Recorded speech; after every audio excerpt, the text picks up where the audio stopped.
guys, welcome to Rwandau, Political Rwandau. We have two parts of the first episode where we're talking about the current dynamics that are happening in the country politically, but also looking at the upcoming elections. So the first part, we'll be looking at what has been happening in the country. Then the second part, we'll be looking at the local elections. Please do tune in to the second part of the show and make sure that you subscribe to the show called Political with Rwandau on YouTube. Thank you.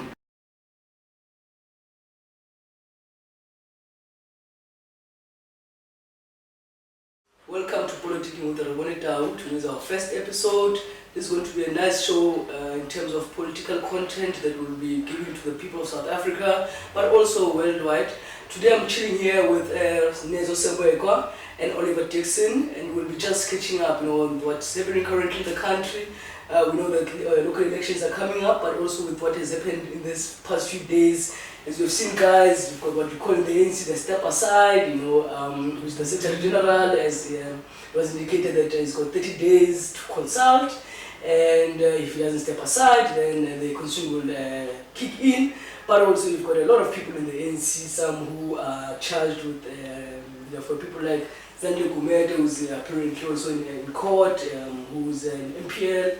You've got the deputy chair of the ANC in KZN, who's also appearing in court. You've got the VBS saga, so there's a lot happening in the country, and then now you've got the DA that comes like again with the issues of qualifications we've seen in the Western Cape. I don't know, what do you guys think?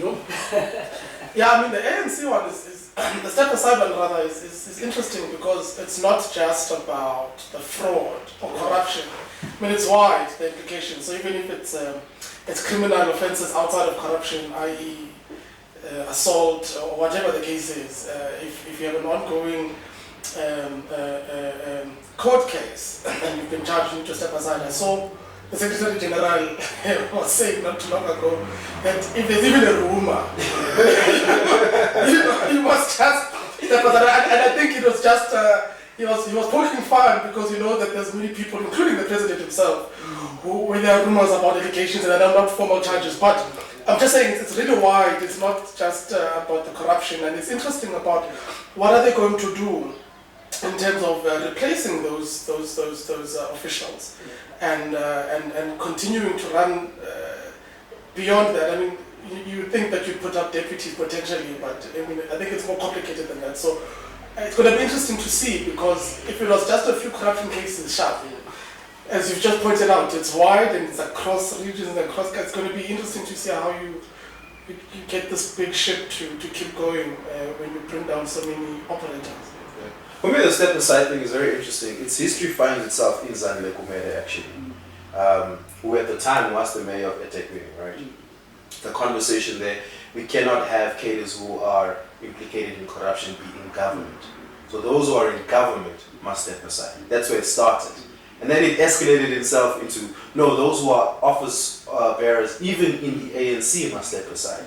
And that, of course, took a turn after the Secretary General was charged in the asbestos case, which itself is a weird case. But let's be clear, Ace is not charged with corruption.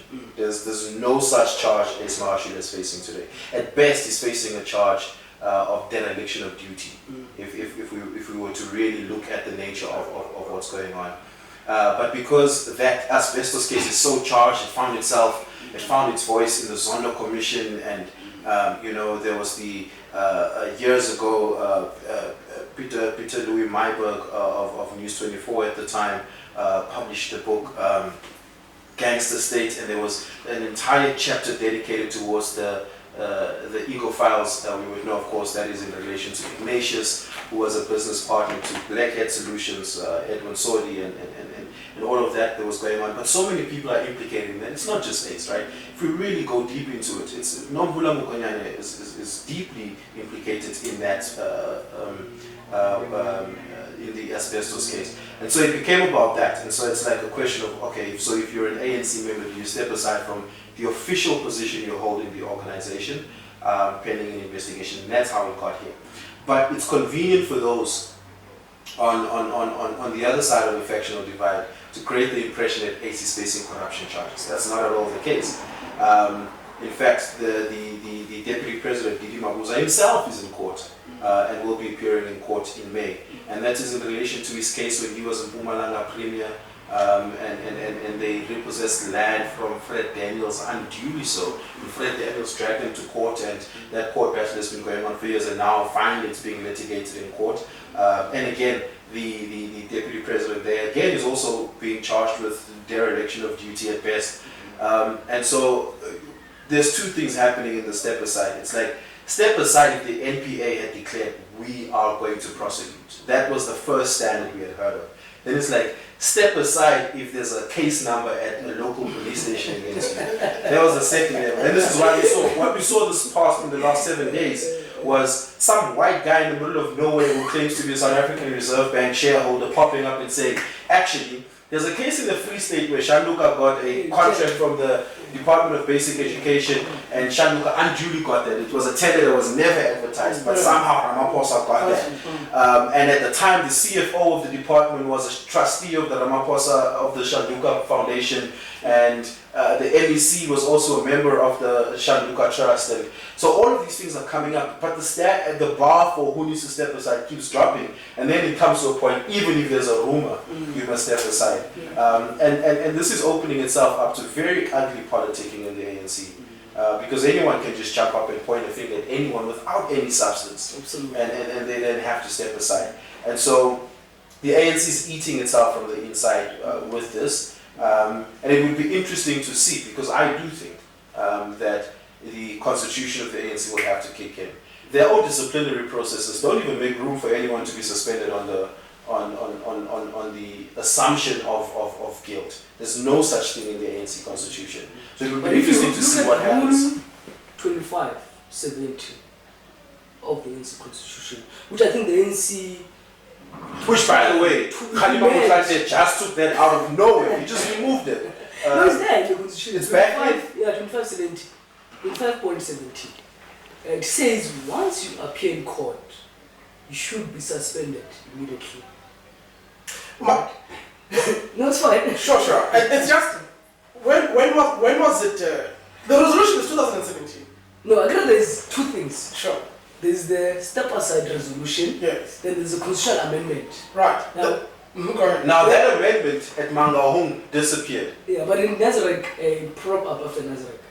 Okay. Because I remember speaking to one of the legal guys from the Tule House, because I was saying there's no such thing as step aside. Yeah. You know, Ace Magashule is a member of the ANC. He is protected by the ANC constitution. Right. Then he then referred me to 2570. And when I went to 2570, I was like, but still 2570 does not say step aside. It says once you appear in court, you should be charged and taken to DC. And it's funny that the National Executive Committee of the ANC from 2017, it's only now that we're speaking about this rule, you know, and you've had so many people post 2017 that have been arrested. You know? Well, I mean, that is an interesting case. I mean, you bring up an interesting thing about the wording of that particular provision. My question is, does it not allow the DC to then come up with, based on that wording, a resolution that is not in contravention of that wording? When you say you should then be charged, what does that charge look like? Is it not put in detail what that charge should look like? Does it come up to a suspension? No, it doesn't speak in detail, but I think the ANC's DC process itself has had no political teeth ever, because if it did, something like the Integrity Commission wouldn't have existed. In fact, the Integrity Commission is a very contemporary ANC thing, right? Yeah. It's a new thing, it was supposed to be a good PR spin. Yeah. We're going to deal with the integrity of cadence, you know, which is softer than dealing with discipline issues. Sure. And so I don't remember outside of John Block who the last senior ANC leader was that got suspended as a result of appearing in court. And John Block, obviously there was the ongoing battle between him and Sylvia at the time, and the tension there between their friendship and what that meant for John Block having been charged and convicted on charges of fraud. So that has a history of itself, but outside of that, I can't think of anyone at a senior level at least who was disciplined and suspended as a result, or expelled except for Julius and friends. To your point, and on the back of the comment about the 2017, and it's only now that it's being spoken about. I think that it's about. There's this public kind of court that is sitting there from within the ANC and outside of the ANC. Members and non-members who are saying the ANC needs to look as though they, at the very least, this is the PR stance that you're talking about, are dealing with corruption, and so. The ticket for 2020 for the next elective conference is to come across as though you are really hitting people. And I know you're talking about it being about the ANC eating itself out from the inside. Yes. I mean, I was into a friend some time back.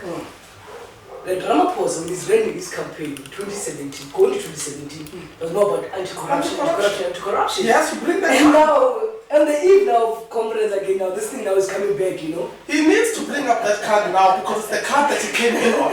And he's done nothing about it since he's come in. So if people are not seen to be put away, I know, for instance, of members of the ANC who are saying that if Ramaphosa and very important factions, everything from traditional leaders, saying if Ramaphosa is not doing this, we would much rather put up another candidate at the elective conference than him, because when we brought him in, we were sitting so he has to come across as hitting, and not just hitting Ganglane. There's been a lot of middle managers taking the flag for things that are big. So the public opinion is finding itself being played out within the ANC structures, is my view, and so he has to respond to that. I don't know, there's a delicate balance between unity and actually hitting hard, and Ramaphosa has been struggling to find that balance, and I think for me, what happened 3 weeks ago was spectacular. I've never heard Ramaphosa speak that with that much conviction in his voice when he gave us that post-messy NEC address that happened close to midnight, which is a very Zuma thing to do. And speaking out against the RET faction in an actual live address. Firstly, it's uncommon for the president to address the media and the country after the ANC meeting. But he's been doing it for some time now. He's what, about 3-4 times now. It's not sometimes. It's still relatively new. There's a lot of new things that come in terms of practice and culture and tradition that came with Ramaphosa, and this is one of them. It will be interesting to see if this continues, which is very different from, say, Thabo Mbeki's Monday statements on the ANC website. It spoke to ANC issues, which is very different.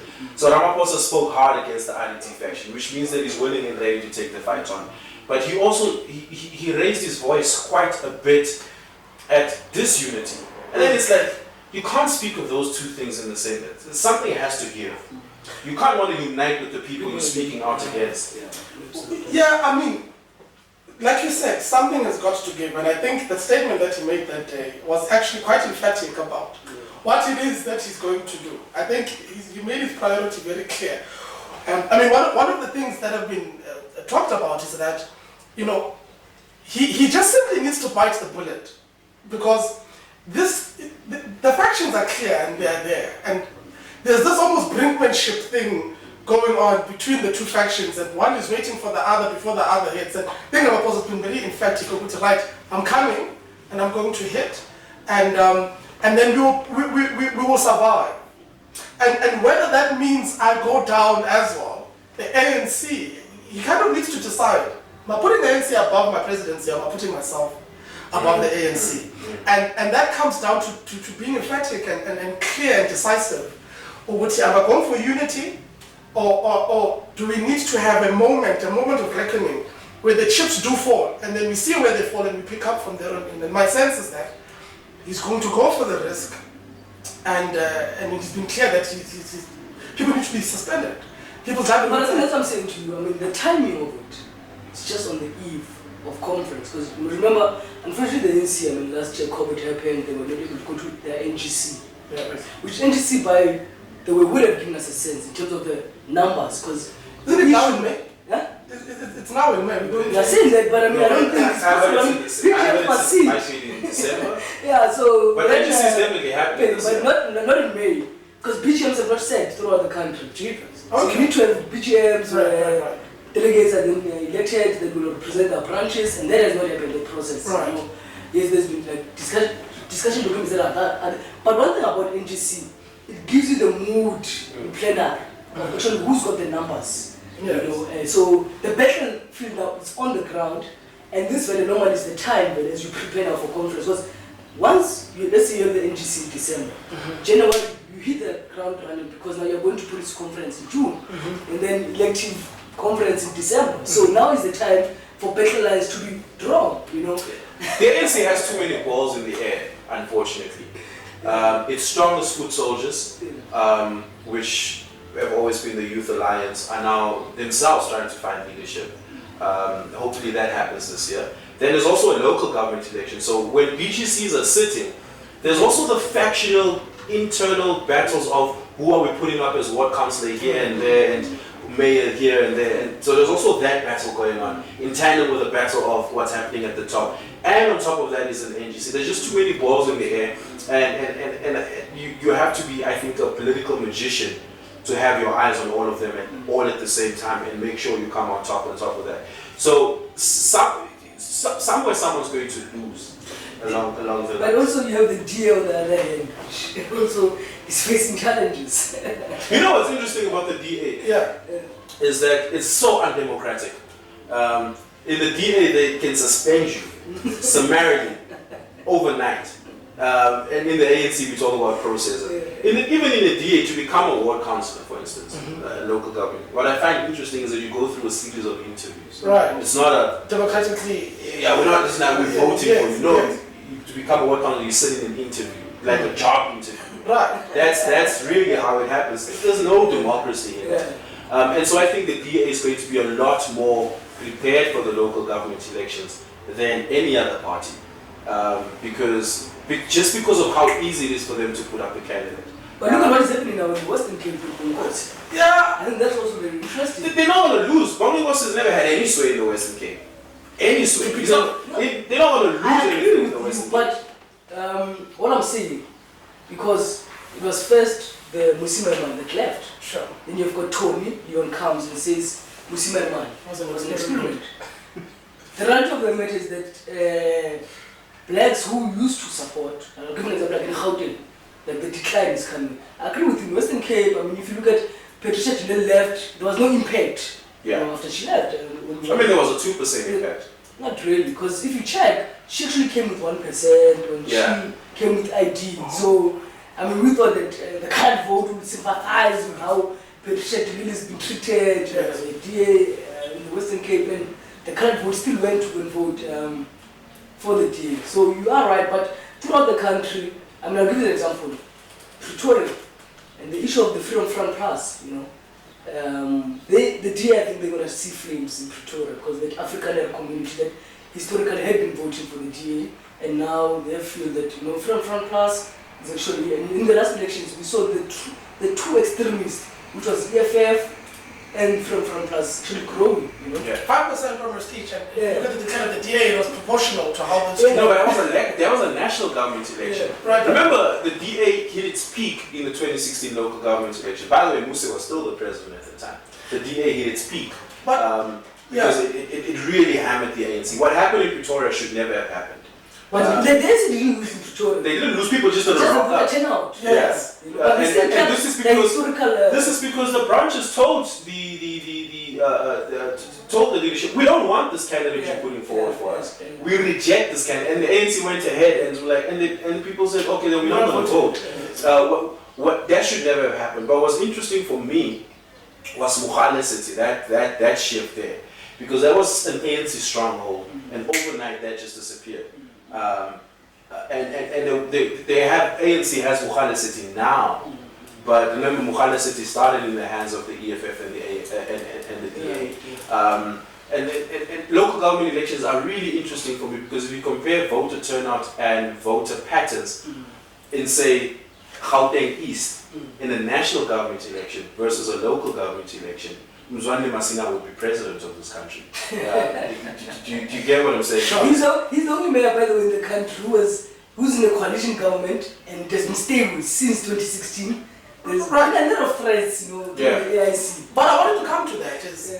how do these marriages of convenience look, considering what is the decline in terms of the black vote for the DA and like as you point out, the Freedom Front Plus coming up. I mean, my view is that what we've just seen happen with these, particularly in the big metros, you have a dissipation of at some point it's just like policy paralysis, governing paralysis, and then you've got all of these ongoing votes.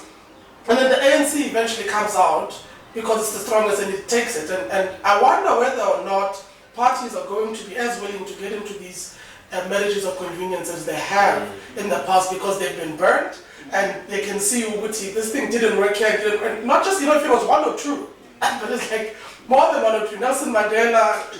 I don't know, man. I think coalitions will always happen, and they'll always at some point someone will get hurt. I mean, it's a bad relationship, but people go into those all the time, and they try to make it work, and it doesn't fail everywhere. But what's going to be interesting for me this time around is not parties hanging municipalities, because that's what Julius and Floyd did. They were hanging municipalities. Right? What you're going to find this time around are independents hanging municipalities, and what we've come to realize that a margin of 4 seats can make a massive difference. But just to deviate from local elections, you remind me of the constitutional judgment that now for national elections you can have independent candidates standing as members of parliament. Yeah. You know, so it's gonna be. And there's already, by the way, been. I saw a IEC report recently.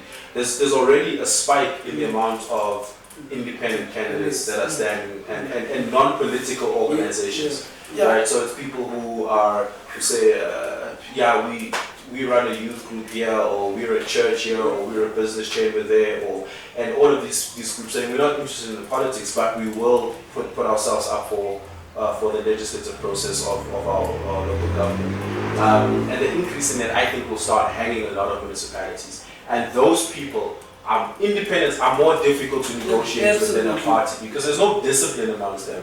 I mean, you saw it happen. I think was it 5 months ago with the by-elections where a lot of independents came out, and there was the difference between whether or not it was.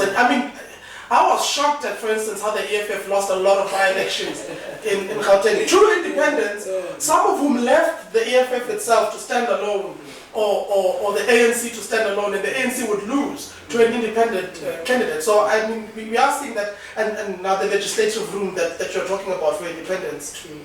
Well, for me, the interesting, if we look at the DA, for instance, I think a province that's been a good indication of the growth of the DA has always been KZN. That's not a province where you expect the DA to make any ground, right? But they have. They've been stealing wards from both the IFP and the ANC. And I know this is so disrespectful, but there's a Muslim party which name I keep forgetting, and they do so well wherever they stand. And the DA has been managing to steal ground from them as well. And if you look at the people who have been making the DA successful, those people are disgruntled now. It's people like Mbali Mtuli, who lost the presidential race against John Steenhuisen.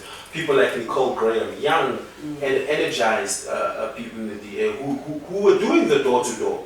Nicole Graham just lost the provincial leadership race a month ago in KZN to a John Steenhuisen sympathizer.